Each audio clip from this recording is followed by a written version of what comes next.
টোটালটাই কিন্তু আমার কাছে অজানা। চেষ্টা করব যেভাবে আমি আপনাদের সাথে প্রহরীর মতো বিগত দিনে কাজ করে এসেছি, আগামী দিনেও সেই একইভাবেই একই উদ্যোগ নিয়ে কাজ করে যাব।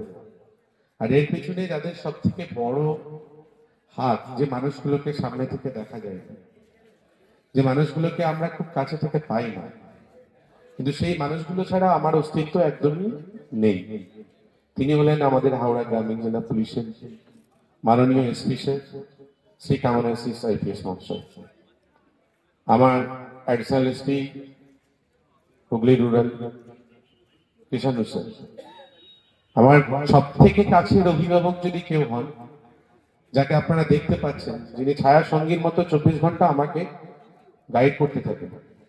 24 ঘন্টাই, মানে ওনার টাইম থাকে না, আমি কোনো হেজিটেশন ফিল না করে ওনাকে যখন খুশি ফোন করি, স্যার এই সমস্যায় পড়েছি, কি করবো। মানুষটা কোনোদিনই বিরক্ত হতে দেখেনি, আর না কখনো আমাকে নিরাশ করেছে, ফিরিয়ে দিয়েছে। প্রতি মুহূর্তে উনি আমাকে ইন্সপায়ার করেন যে আমরা পুলিশ, এটা যেমন সত্য, সেখানে যেমন পুলিশের সম্পর্কে সাধারণ মানুষের একটা ধারণা আছে, পুলিশ মানে চোর ডাকাত, বেআইনি কাজ, আইন অমান্যকারীদের শাস্তি দেবে, ইত্যাদি ইত্যাদি। তেমনি আরো বেশি করে শেখান যে পুলিশ হচ্ছে একটা সেবার কাজ, সাধারণ মানুষকে সেবা দেওয়ার এটা একটা সব থেকে বড় প্ল্যাটফর্ম, যেখান থেকে দাঁড়িয়ে তুমি সেবা দিতে পারবে ডাইরেক্টলি সাধারণ মানুষ।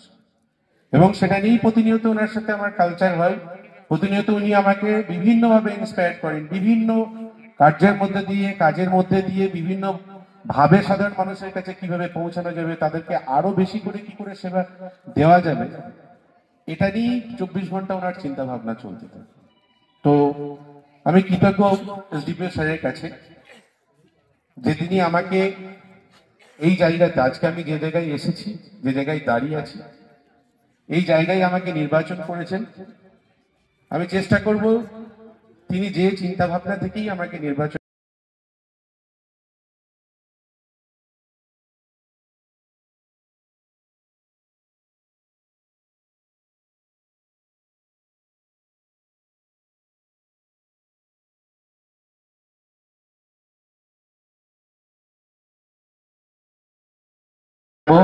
খানাগুলো থাকবো, ততদিন পর্যন্ত প্রশাসক হিসাবে যেমন আমার একটা দায়িত্ব থাকলো, তেমনি সমাজের মানুষ হিসাবে সামাজিক দায়িত্বটাও আমার একইভাবে থাকলো। সবাই ভালো থাকবেন, সুস্থ থাকবেন, সবাই আমার যারা বড় রয়েছেন প্রণাম নেবেন, ছোটরা আমার স্নেহ নেবেন।